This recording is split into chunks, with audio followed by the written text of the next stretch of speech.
going on, everyone? I'm your host, Andrew Tolfa. I'm a Sacred Heart DPT student, just graduated with my bachelor's, also from Sacred Heart. And I'm joined here with my guest, Eric Bodeker. What's going on, everybody? My name is Eric, as Andrew just previously mentioned. I also just graduated with my bachelor's in exercise science from Sacred Heart University. Me and Andrew are pretty alike in that sense. I'm also currently striving for my DPT later in the future, but it's an honor to be on this podcast with you, man. Thank you for inviting me. Of course, no one else I'd rather have for my first guest here, huh? I All right. appreciate that. So Eric, I'd like to go into like how we just met. How did we meet at Sacred Heart? Yeah, so I was part of the work study at Sacred Heart University. I was working the front desk shift at the athletic training center, and Andrew, who was also a part of it, he came up and we met each other. We started talking a little bit, and we pretty much just rambled on about fitness, the whole health and wellness industry, all of that kind of stuff, and we just became best friends from there on out. So it Yeah, was I think you talked to me about your music choice for like 30 minutes that day, and yeah. you even Yeah, I thought you had like a Metallica shirt on right now, but I think that's your other brand. Yeah, I got I'm actually rocking the GBT, but Get Better Today by Russell Orhe. I Little take a plug. lot of inspiration from that man. But yeah, it was talked a lot about our music during that day, so it was a fun time. For sure. So, Eric, I understand that you're a very strong guy. You know, there's not many people I would like to say that are stronger than me, but you definitely are much stronger than I am. So, I I wouldn't want to put it know, that far. how did you get into lifting? What got you into it? When did you start? And could you also talk about your powerlifting experience? Because I know probably some people listening to this are gonna probably think about, joining a powerlifting meet. I know I did. I know I want to, but I never actually competed. So, could you talk about that? Yeah, absolutely. So just to get started, like my whole I guess you could say fitness journey thus far, I started like lifting. I started getting more into it about my freshman year of high school. My dad has actually been a big part of my whole fitness journey. He started lifting when he was younger as well, and he started getting me into it too. So I started roughly, like I said, about freshman year of high school. We've been going on from there. I didn't take it extremely seriously, but as the years went on, I started understanding the kind of health benefits that I would get from it. Um, so far, I've loved every aspect of the journey. One thing that uh I went to this trainer, me and my soccer team in about like eighth grade, we all went to this like high school coach, and he started getting us more like he started getting us more in depth with the whole idea of pushing ourselves inside and outside the gym. And that kind of channeled me into, pushing that to every other aspect of, lifting and, like relationships and everything like that. Right. So we Yeah. started off small and then we built up from there. To go after that, I just kind of, I continued on with the whole thing. And I started looking into powerlifting because a lot of people, I go on Instagram, you go on social media, and you see all these people putting up either big numbers or just, inspirational posts. So I was like, you know what? Let's try and take the knowledge that I've either been learning from school or the everything that I've been, like I said, everything that I've been learning from school and that I've been practicing on my own and, apply it to the sport of powerlifting. So I started getting into powerlifting. I think I did my first competition my sophomore year of college. And during that time, it was quite the experience. I remember when the whole pandemic came in, I did get a little sick before my first meet, and everything kind of went downhill. Hopefully Like, not COVID. yeah, a couple weeks out before my first one, and Wow. it kind of hit me a little bit because I saw what I was, I came up with all these totals in my head, the total meaning your squat, your bench press, and your deadlift all combined into like this one bigger number.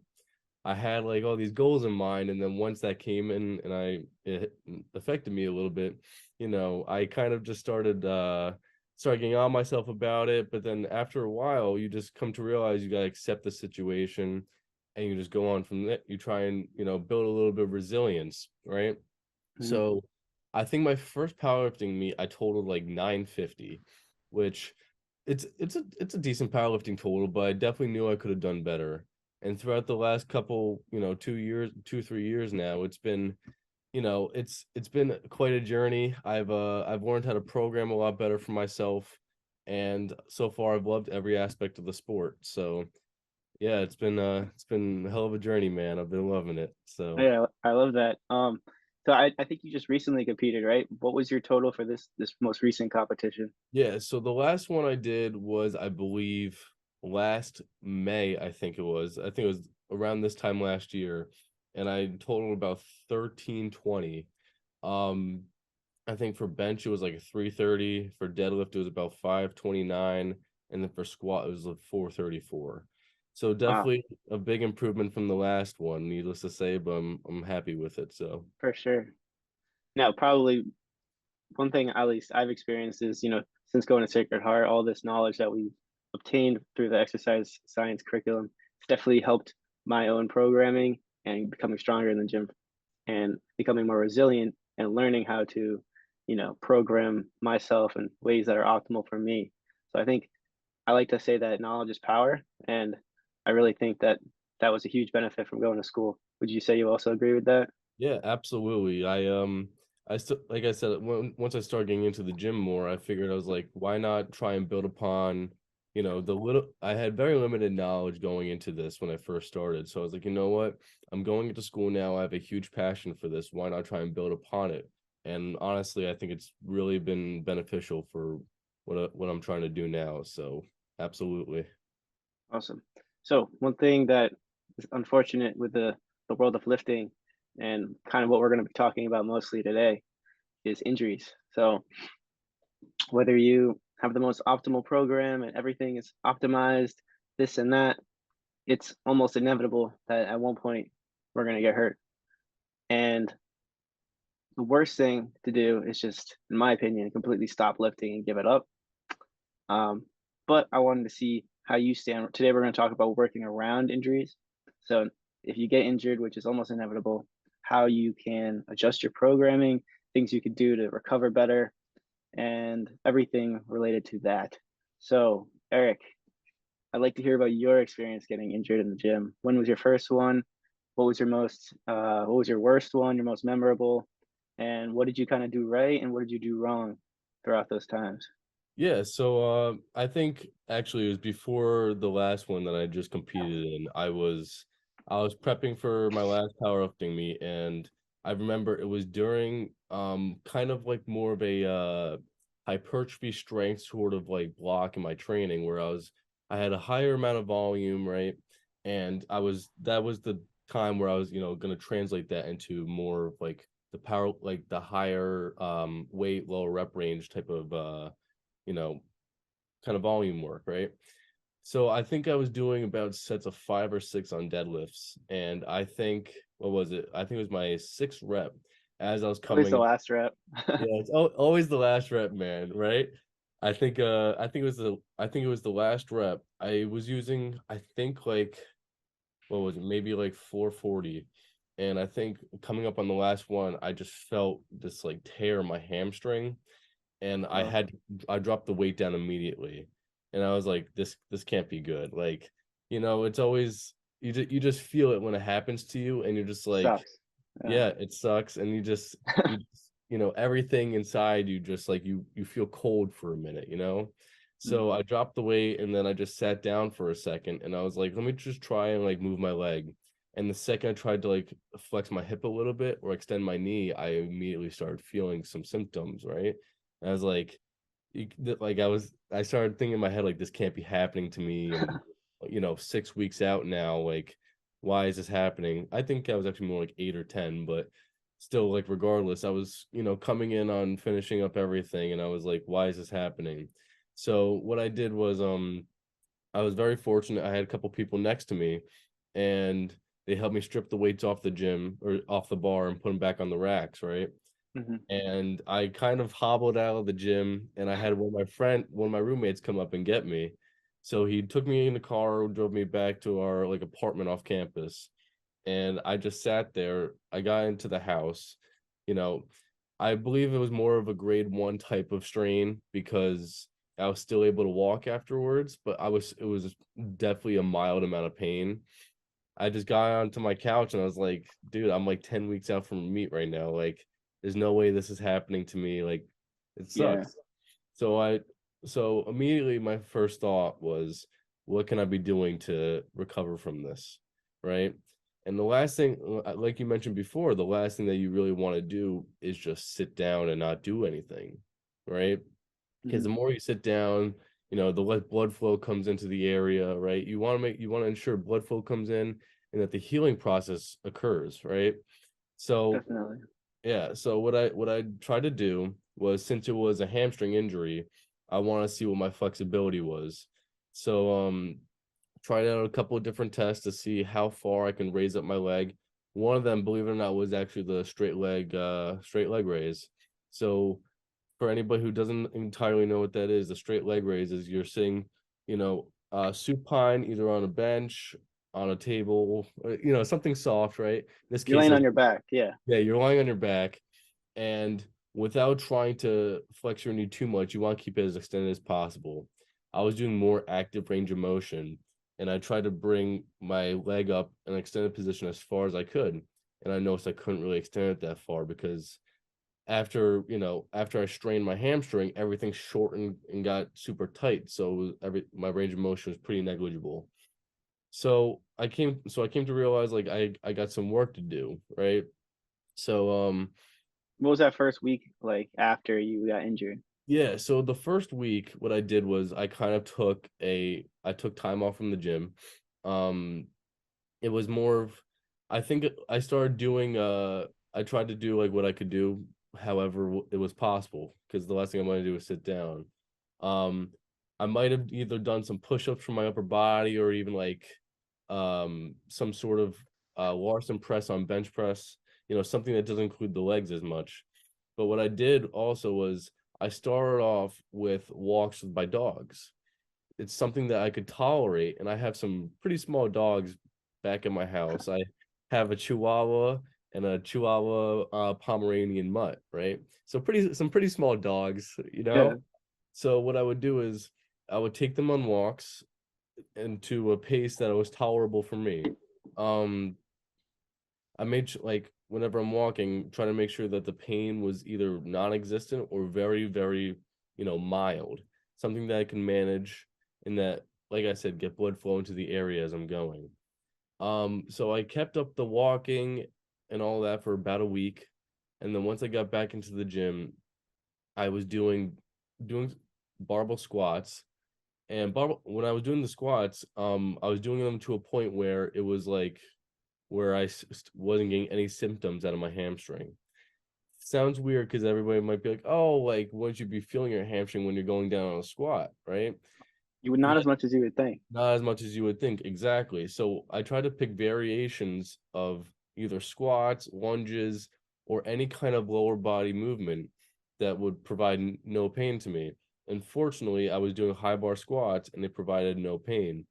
So I actually threw a tempo on my squats, and I did about a 3-1-0, or 3 second eccentric, 1 second isometric. So bring it down for three, hold it there for one, and then I would shoot back up. And I think I did about 3 sets of 6 reps. And I think over the course of about 3 or 4 weeks, I ended up getting back up to like, I think 315 for sets of six, beltless. And I was really proud of it because it was like, what, it showed that I was on the right journey to recovery.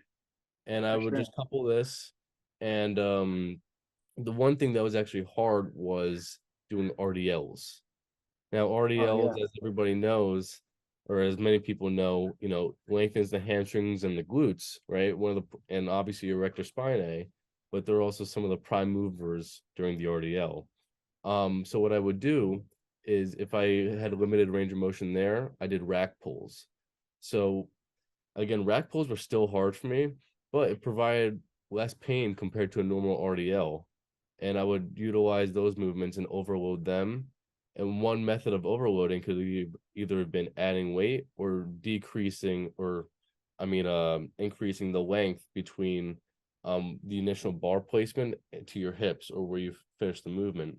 So I just kept building upon that, and that's how I eventually recovered. And then I started implementing more of the core lifts afterwards.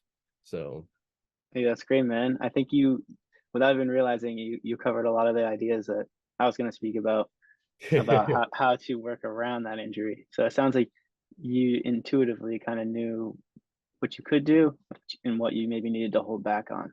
Yeah. I like the fact that you said you hurt your hamstring, but you found that you were able to do squats, and and then you progressively overloaded that and got better at that.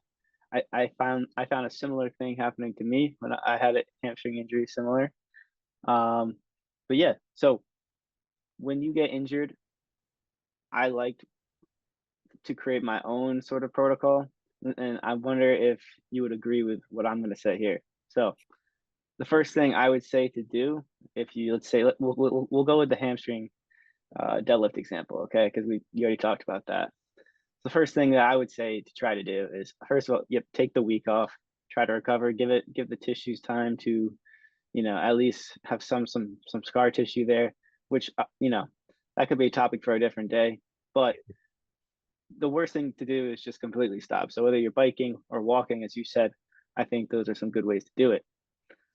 Now, I don't think you want to completely avoid the deadlift entirely, maybe for a week or so, but eventually you want to start again. So what I would do is I would just strip all the weight and I would go with, just maybe even with a PVC pipe, just try to go through that range of motion and eventually work yourself up. So significantly reduce the load and see if without really, really light load, you still get the pain. If you get the pain, use that as your guide and maybe try the next step, which would be as you did. I think you skipped the first one. I mean, you could correct me if I'm wrong. You reduced the range of motion, so you Yeah. did those rack pulls, right?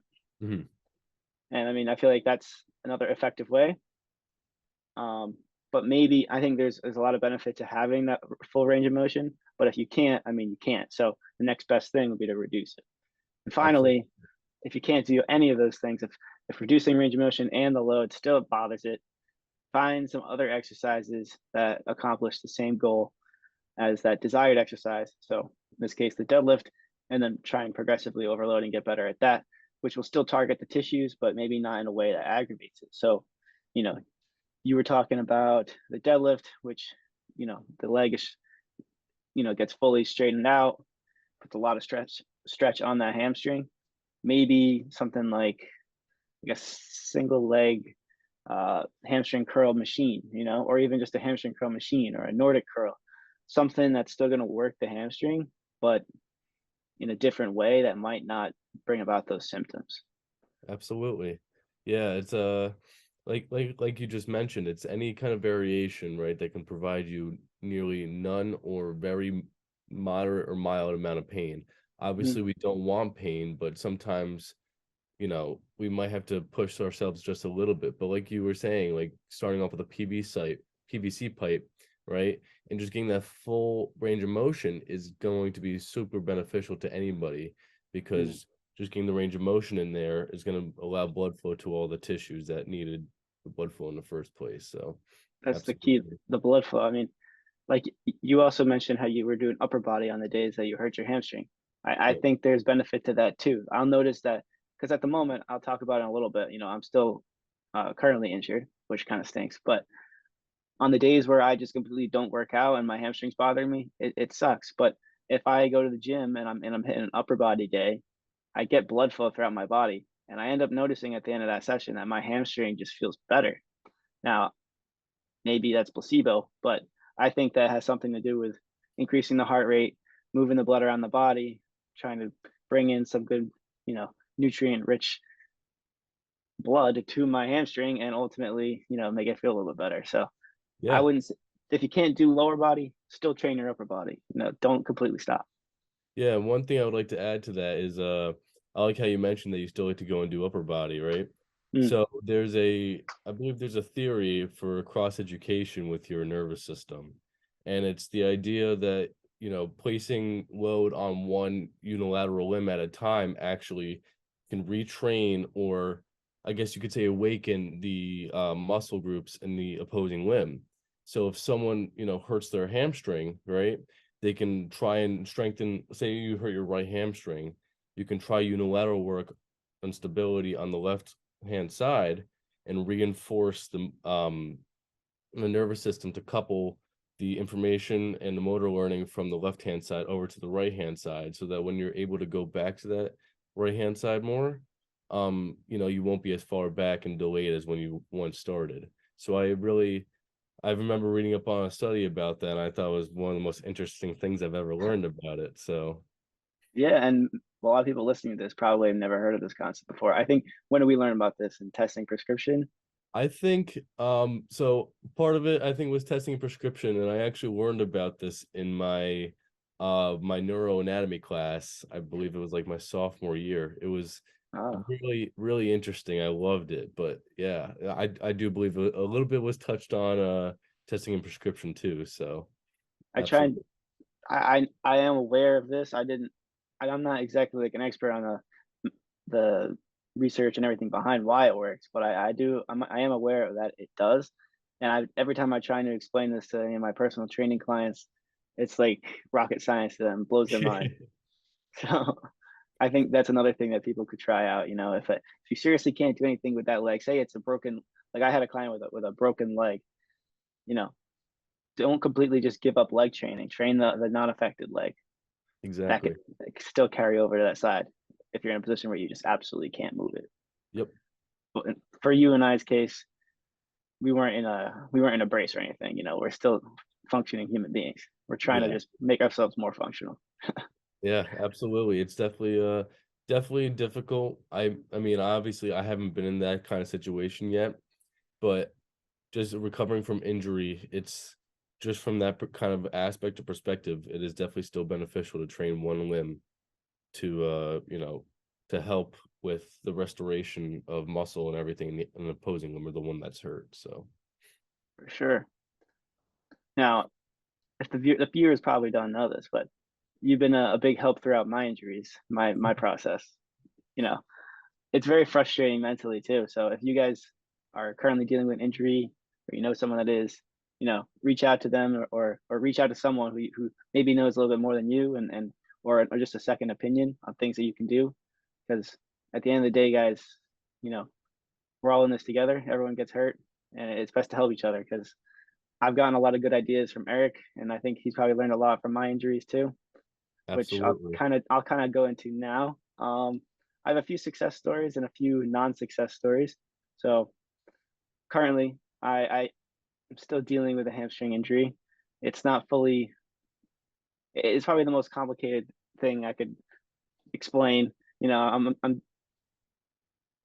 haven't managed to figure out the exact root cause of it, but I have definitely learned throughout this process how to work around certain injuries. So when it comes to my hamstring, it could be a little bit of I'm feeling some sciatica symptoms.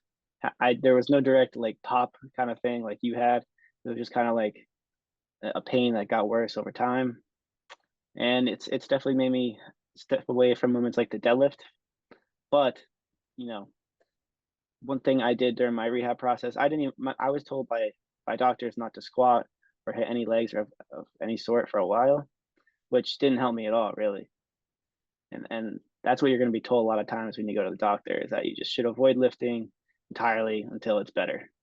But what Yep. people don't realize is that lifting weights actually can help facilitate that process. You go to physical therapy, what are they going to have you do? They're going to have you lift, right?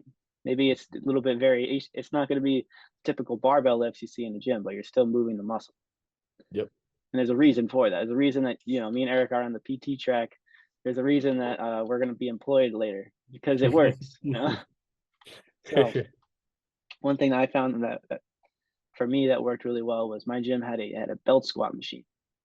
And, I was afraid to do a barbell squat for a while, but I was able to, keep the size of my legs by just loading up that belt squat machine. I don't know what it was. Might have just been where the weight was loaded and the joint angles that I was setting up in, but it felt much better. I had no hamstring pain doing that, and I was able to, not lose all the size of my legs. So just an example of find a machine, something that you can do. A hack squat would be another example. That's something I eventually moved into. Still didn't bother it, and eventually I got into the barbell squats. Still working on going back to the deadlift, but um, take your time, find things that work. I would say that's a good example.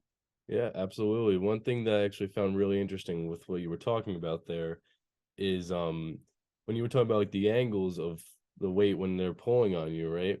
If you think about like a regular barbell squat, it's more axial loaded, so the weight is going to go down through your spine, right over your center of mass. However, when you were talking about the like the pit shark machine or the belt squat, right? The weight's Is that the actually name? I think so. It might, yeah, I could be wrong too, man. I have no idea. But what you were describing was I really like too, because the weight's more out in front of you, right? So it's taking away your center of mass. But it's almost like, because I know I've seen on Instagram a couple of times where people like they have bands around their knees and helps restore knee function, right? The TKEs. So right, exactly. But I like how you mentioned the pitch shark with that, and how it's just like another variation of something that could still work your hamstrings and your quads and everything else through a normal range of motion and still achieve good results from it. So For uh, sure. yeah. Now, I also have had some injuries that I successfully managed to get rid of. So I'll quickly bring those to light. You probably know I was dealing with a neck injury a while back. That was a pain in the ass. I literally had to grab my neck like this in the morning to get out of bed. Yeah. And when it gets to that point, it's tough. And all the doctors told me to do was just, go to physical therapy and take Advil and that kind of stuff. And Advil is just a band-aid, really. I mean, there's no really other way to talk about it. It's not going to do anything to fix the problem. But physical therapy, I wouldn't even attribute my success to physical therapy. I mean, like people will find this out. I mean, there's a big disparity in the healthcare system when it comes to physical therapists. You have to make sure you're getting a really really good one. Try word of mouth, something like that. Ask for that main physical therapist that has probably his name on the place. Yep. Sometimes you get people that are fresh out of school. Maybe, I mean, I wouldn't want to throw us under the bus, but they don't have that clinical experience that some of those more experienced ones do. So Yeah, just quickly absolutely. wanted to say, make sure you get a good physical therapist because it can make all the difference. Yep. Um, and they'll tell you different things. There's no, unless you have an MRI or some sort of defined diagnosis. If you're just coming in with some pain in a certain area, it's ultimately up to that therapist to kind of piece together what they think is the problem and how to fix it. And Yep. it can change based on who you see, which can ultimately change your results. But going back to my neck, one thing I found that really did help it was actually just maybe moving away from my neck and looking more at my shoulder joint. So I hurt my neck overhead pressing. Like, it was that last rep, like you said, I was doing a set of 10, like I think it was like 120, which is pretty good for me. But and I really did like overhead press. And of course, that last rep got me. But once I heard that, I completely stopped overhead pressing for the longest time. And I think that was ultimately my issue because when I stopped, I should have just stopped for a week and then maybe tried to incorporate something like a dumbbell press, something I could do, but I just completely stopped. And what happened was my shoulder joint got really, really stiff. My external rotation, all, my extension, my lats, my pecs, everything that goes into making effective overhead press, it just didn't function anymore. I actually went on my Snapchat memories and I was watching a video of my old overhead pressing from when I would do it all the time, and I was mind blown with how much mobility I had just watching myself press. And I was like, I could not do that right now. Like, how was I able to move like that, and now I can't? And ultimately, it's you use it or lose it, right? Exactly. And so what I did to restore my range of motion in my shoulders, which I'm still working on it, I'm currently reading a book right now by Kelly Starrett, Supple Leopard, and I'm learning how to do effective ways to restore range of motion. Um, but one thing that really worked for me were were banded pass throughs. So I took like a light exercise band, and I just brought my shoulders all the way up, all the way back, keeping my elbows locked, and it just that was something that was always a staple in my warm up, but I completely took it out because I was scared of going overhead, and really that's what I needed the most. So I think I was tight here, which ultimately made this get all stiff because it didn't want to move. 'cause I couldn't move freely because of my shoulder. Look up and down from the joint or the source of pain. That's something that, maybe you could talk about next. Yeah. Don't always focus on what's hurting. Maybe that's probably not 9 times out of 10 the root reason of your pain. Yeah, so it's you explained it perfectly. It's almost like so when you're originally going to look at an injury, right? You don't always just want to look at the point at which it hurts. You have to observe the whole entire kinetic chain. So it's if you're noticing something in your neck, you're gonna have to check out your shoulder, your upper back, and then that may even lead to something in your pelvis or your lumbar spine. Yeah, it Everything does go that far. Yeah, everything is interconnected in some way, shape, or form. So it's you have to look at, the way the muscles are aligned to each other, how they're inserted or where they originate, right? And you have to look at that, and then you have to realize you might realize like, okay, maybe the reason why it's tight up here is because I have a lack of mobility down here, right? Or vice Mm. versa. And it definitely is something that you have to be looking at when you're looking at an injury, right? And one thing that I really like that you brought up was like more of the cognitive aspect of, you're recovering from your injury. Because when people get injured, it definitely takes a toll on everybody mentally, It's tough, right? man. It's definitely one of the hardest parts about it, but it's also one of the most beautiful parts about lifting weights. Because if you go and you get hurt doing a movement and you realize, okay, like say you're doing RDLs, right? And say you used to do 300 pounds on RDLs, which is a lot of weight, but it's good. It's fantastic. And you go back and you're only able to do 30 pounds, you like with the dumbbells, and you might just be sitting there like, what am I doing right now? Like, this is insane. I used to be doing, way more weight than this. But it's also one of the best parts about the whole journey is that you're able to understand, like, okay, I can learn and I can grow from this sort of situation. And then that's where you can start implementing different exercises and you can find pride and joy completing and doing other stuff outside of just that one movement. You go and you find something else to do, and it just broadens your horizon with everything. And it's one of the best parts about it. And you learn something not only about the movement itself, but about how you would handle an injury. And like we talked about resilience, it's one of the best parts about lifting weights too. So And that's yeah, the whole name of the game, right? We lift weights so that we can become more resilient, but sometimes what we're trying to do ultimately backfires and makes us, less functional. But over exactly. time, over time, we always have that net positive reaction because, you know, we want to get better, and the gym is one of the best ways to do it physically and mentally. Yep. It's like the idea of taking one step back to take two steps forward. Yeah, that's a perfect way Like to put it, really.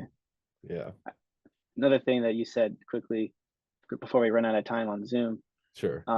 because we're a broke podcast. We don't have high technology here, but maybe someday we'll get there.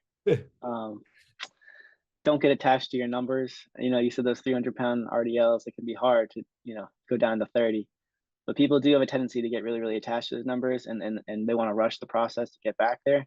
It's important to realize that you have time. Like, time is on your side. The weight isn't going anywhere. Yeah, keep in mind muscle memory does exist. you know you'll get back there, but if you rush through the process, ultimately you're just going to be doing yourself an injustice, and you have to wait a little bit longer. Exactly. Couldn't agree more, man. I couldn't agree more. Well, we'll continue this in part two. Before I just quickly end this recording. Sounds good.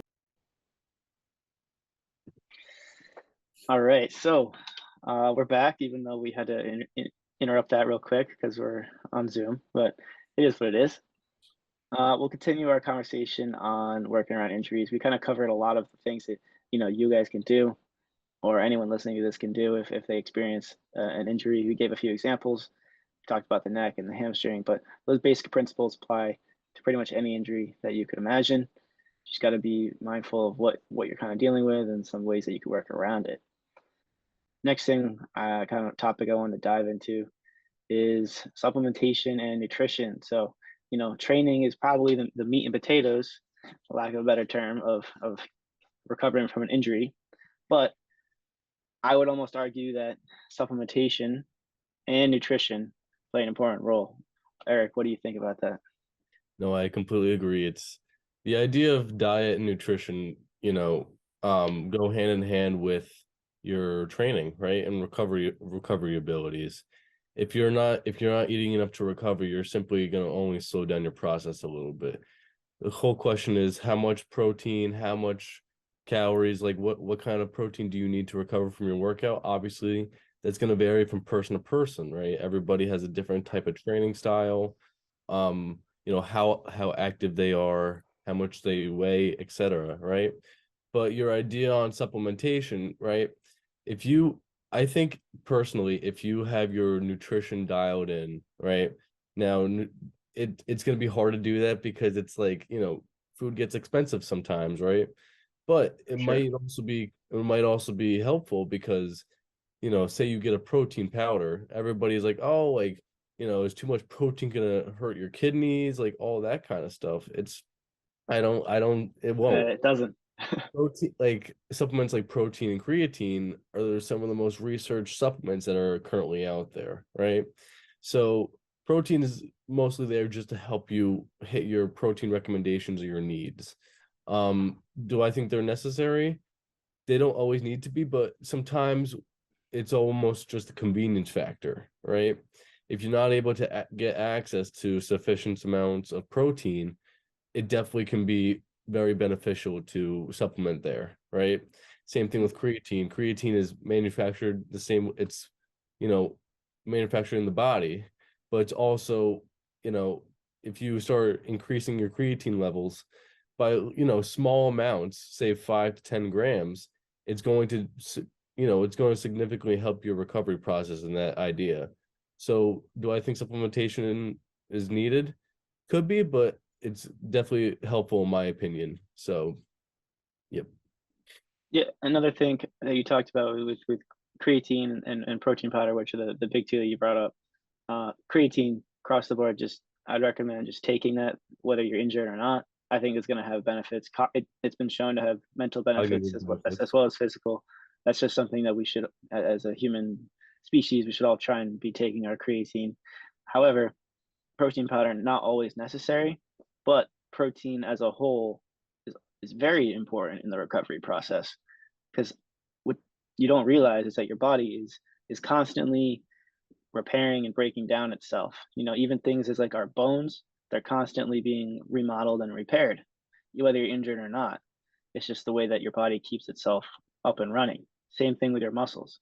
So, what you'd want to do, and what I've been doing, and I think whether you're injured or not, you should be doing this across the board, is try and space out your protein meals. Try and get those 20, 30, 40 grams spaced out within 3 hours throughout that day so that your body is constantly supplied with the materials that it needs to stay in that anabolic state. You know what I'm talking about?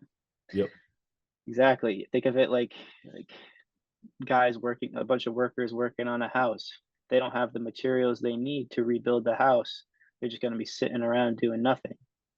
And every time that let's say you go 8 hours without having any protein, you're missing out on an opportunity to help yourself repair and grow back faster. Yep. One thing I actually enjoy about protein powders too is they do contain I mean, from the ones that I've seen, right, contain all 9 essential amino acids, or it's nine, I believe, or is it Essential. Uh, essential, or is I it think eight? it's all. I actually think it's all the way up at 18. Is it 18? Okay, I believe I so. might have I my just checked that because me and Eric are both studying for the CSCS exam, and that's gonna be on there. So So I might have to re-up my knowledge on that a little bit.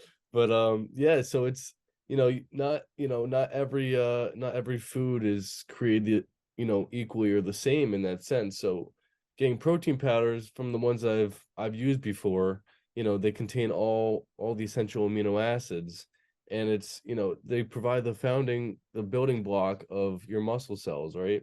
It's mm, everything that's needed for, repair, restoration, and just basic contraction of a muscle group is is provided by those amino acids. So, and I like how you mentioned the creatine with the cognitive aspect to it.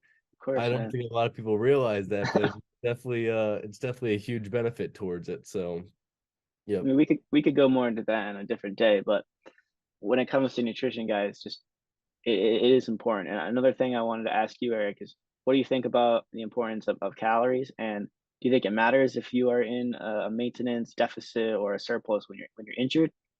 Sure. Yeah. So I think when you're injured, I would say try and at least be in maintenance. Anything less than, maintenance or even in a deficit is really going to, impair your recovery ability and your growth.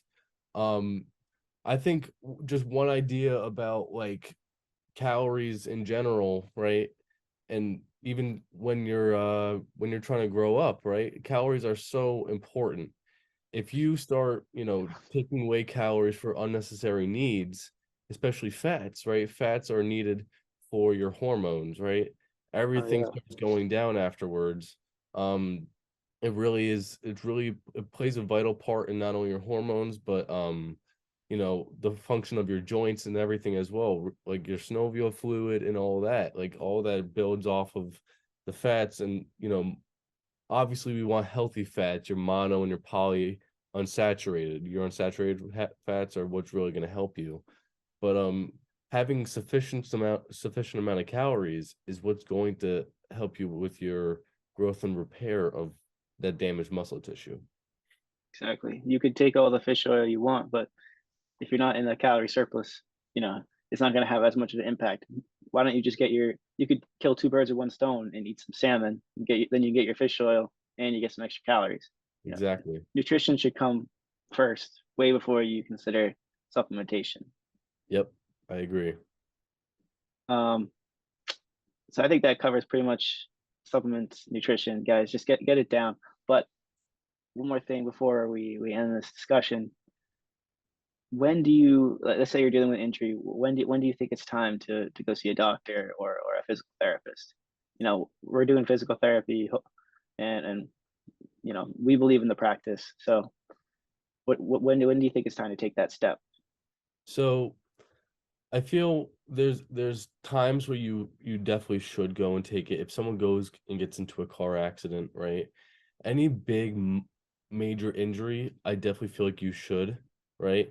Obviously, if you broke a bone or something like that and you have to go see a surgeon, you're gonna have to go through physical therapy afterwards. Um, but I do think because physical therapy is expensive, it's hard to Yeah. sometimes get into those sessions and be able to pay for it. Um, if it's something super minor, right, and it could be something super acute and be done in, 2 3 days, I don't think it's completely necessary. But if you start realizing you're like, okay, I've had chronic pain for the last 15 years in my shoulder, and I haven't, and it's limiting my mobility and function, 100% you should see a physical therapist, right? Even before that, it's the second you start getting symptoms of pain, but you don't know where it's coming from, and you feel like you've tried a couple things before, I would go for physical therapy. It's physical therapy, in my opinion, provides almost more of a permanent solution to, you know, a, a hopeful temporary problem. You know, it's like a lot of people, they might think like, oh, like what am I like, what's gonna happen? What happens in physical therapy is where everybody's getting screened, and you might not know that it's originating from another place, and that might be the root cause, like we were mentioning before, Mhm. of your injury. I know, like even if you say like if you have like a stroke patient, right? They're gonna be substantially like impaired, right? Going to physical therapy obviously is going to improve that. But like I said, minor injuries, you might like if someone goes and stubs their toe, you're not gonna need to go to Yeah, physical therapy for that. But if you've had something that you have no idea what could be the answer to, physical therapy is definitely one of the best options you can do. So, exactly. I feel like people will be really quick to go to the doctor, but mhm. once if the doctor even sometimes mentions physical therapy, people get scared of the idea of going and getting checked out and doing that whole big process. They think it's just like voodoo random Yeah, stuff. And yeah, let me tell you guys, physical therapy will offer you sometimes more than just some at-home exercise routine. I could go on and on about the benefits of having a patient